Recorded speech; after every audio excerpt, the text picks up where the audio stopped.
kebebasan sesungguhnya itu terjadi atau lu tuh sebetulnya lebih bebas ketika sudah memilih daripada ketika belum memilih dan punya banyak pilihan. Hidup kita itu pilihannya selalu terbatas ketika kita naiknya step by step. Punya 10 juta pertama, pilihan lu terbatas kan? Lu punya 100 juta pertama, pilihan lu terbatas tapi lebih banyak daripada 10 juta kan? Sebenarnya kuncinya ini sih, Bill. Menurut gue manusia tuh akan bahagia ketika mereka growing. Masalahnya untuk growing, hal yang harus dirasakan adalah sakit. Growing munculnya memang dari pain, udah ya sama lah. Dari buku. Nadanya Kayak beda plain kan. banget ya. Dari buku gitu. Naik dong nadanya. Harusnya gimana? Dari buku. Dari buku. Gimana? Kita kasih saran dong gimana nadanya? Bingung mereka komennya juga gimana. Kencengin nanti. Nah, buku yang kali ini kita mau bahas adalah buku yang Theo Derek sudah baca full. Oh, udah hafal gua. Apa bukunya? Alkitab gua belum full.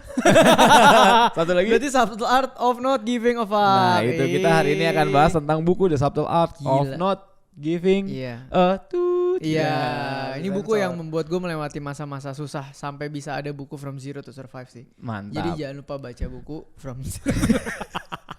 Ini bukunya. Ini bukunya. Iya. Ada pesan sponsor. Oh iya, silakan. 99% orang Indonesia tabungannya itu di bawah 100 juta rupiah. Maka permasalahan di Indonesia itu bukan investasi, tapi earning power. Ini yang akan jadi game changer pertama dalam membangun kekayaan. So buat kalian semua yang pengen memperbesar atau memperbanyak sumber income, gua buat yang namanya kuliah realistis. Kuliah yang fokusnya ajarin lo cara cari duit. Cek langsung YouTube membership di channel Theo Derek dan mari belajar sama-sama di kuliah realistis. Ya, sebelum gue bahas tentang poin-poin di buku ini, karena poin-poinnya banyak banget. Pasti dong. Nih tim kita nih, si Eric nulis ada 20 poin kali. Dan gue udah baca buku ini bener-bener meresap. Sampai udah lupa semua. Tapi ada beberapa yang nempel. Justru gue mau tanya apa yang paling nempel di lu tentang buku ini? Sebelum kita bahas poinnya.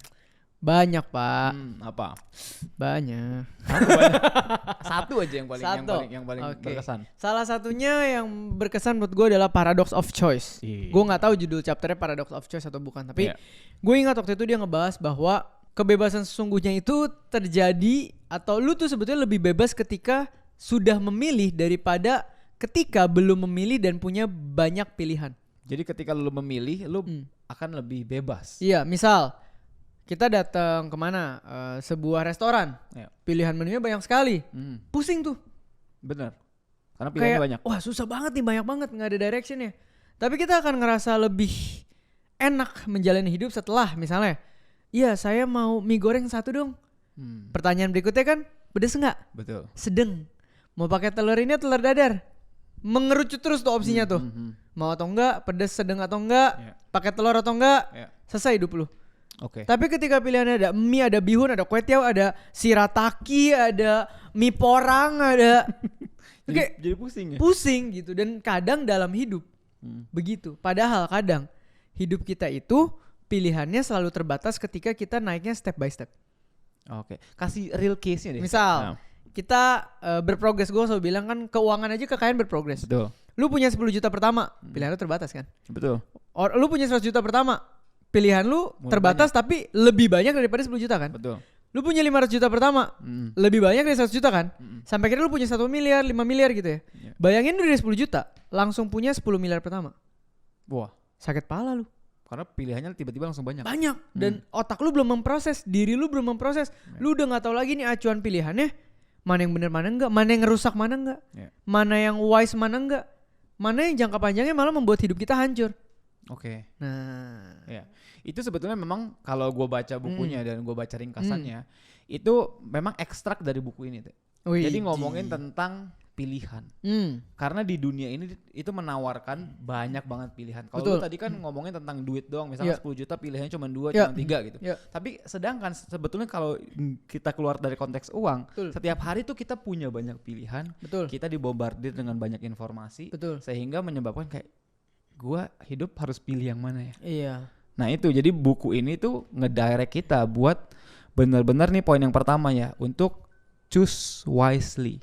Oke. Nah ada bunyinya apa tuh? Iya, gue nggak tahu cara mati notifnya. Oke. Baru pasti ya. Baru.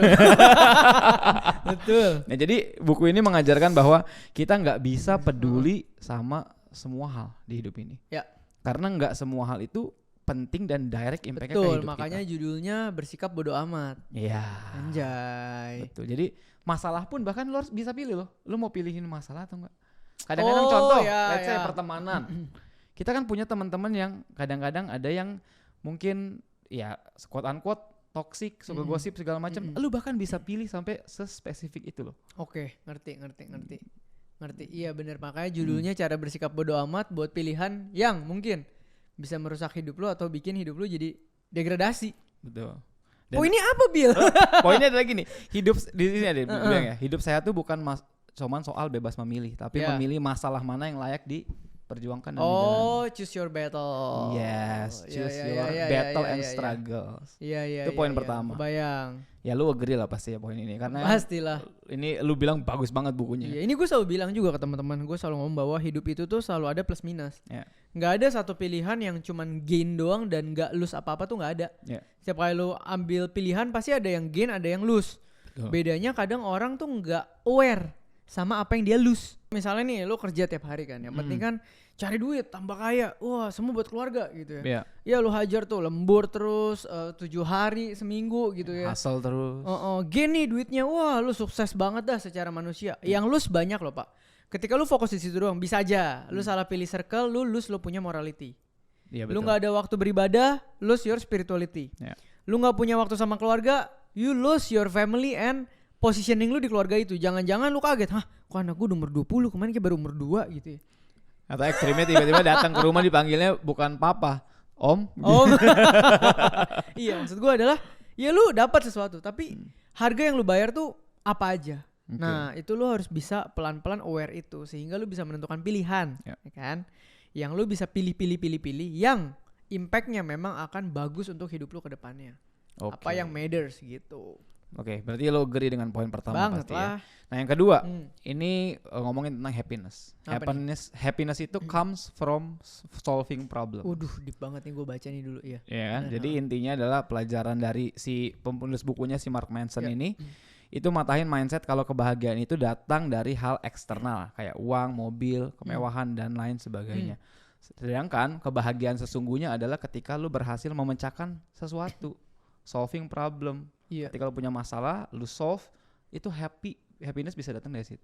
Itu yang sebenarnya lu sering dengar gak orang bilang apa?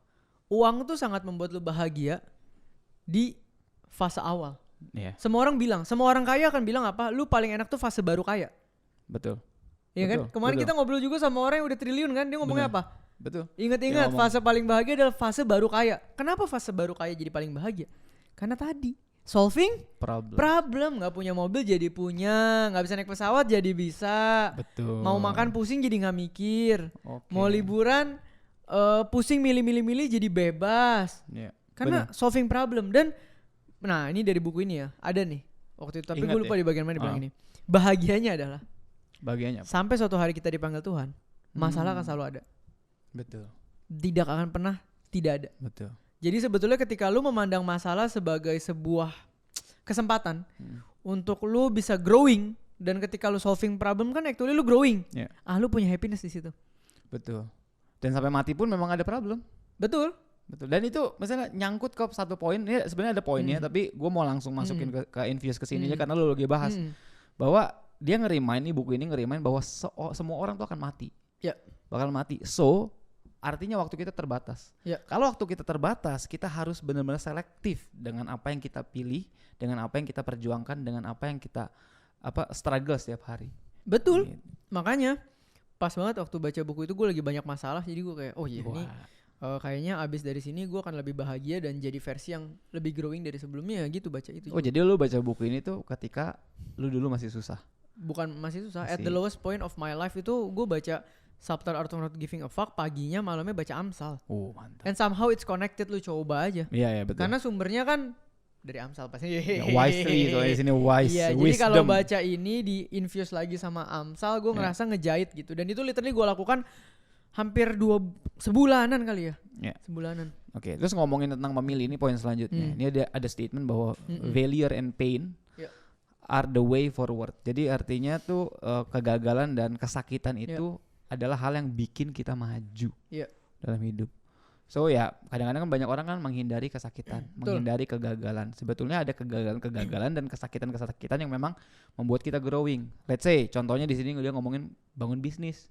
Bangun bisnis kan very capek. Very hard. Yeah. Capek. Bukan cuma ngurusin bisnis, ngurusin orang. Betul. Ketika ngurusin orang, kita harus mikirin keluarga orang. Betul. Ketika bisnis lagi nggak stable, kita sakit loh. Betul. Kita stres loh, kita capek loh. Tapi itu yang bikin kita growing. Yeah. Atau misalnya dalam hal apapun, olahraga, shaping body gitu, jaga makan, misalkan bentuk otot itu kan sakit. Betul. Tapi itu akan membangun ke diri kita yang lebih baik. Sebenarnya kuncinya ini sih, Bill. Menurut gue manusia tuh akan bahagia ketika mereka growing. Masalahnya untuk growing, hal yang harus dirasakan adalah sakit.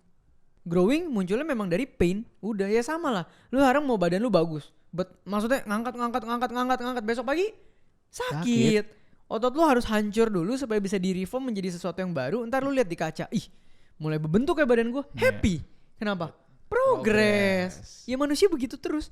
Semua aspek menurut gue. So ketika memang kita mau growing ya nggak bisa menghindari kegagalan, kesakitan tadi. Simple lah. Sekarang lu punya relasi, lu mau pacaran, nikah, or anything, sama teman, sama orang tua.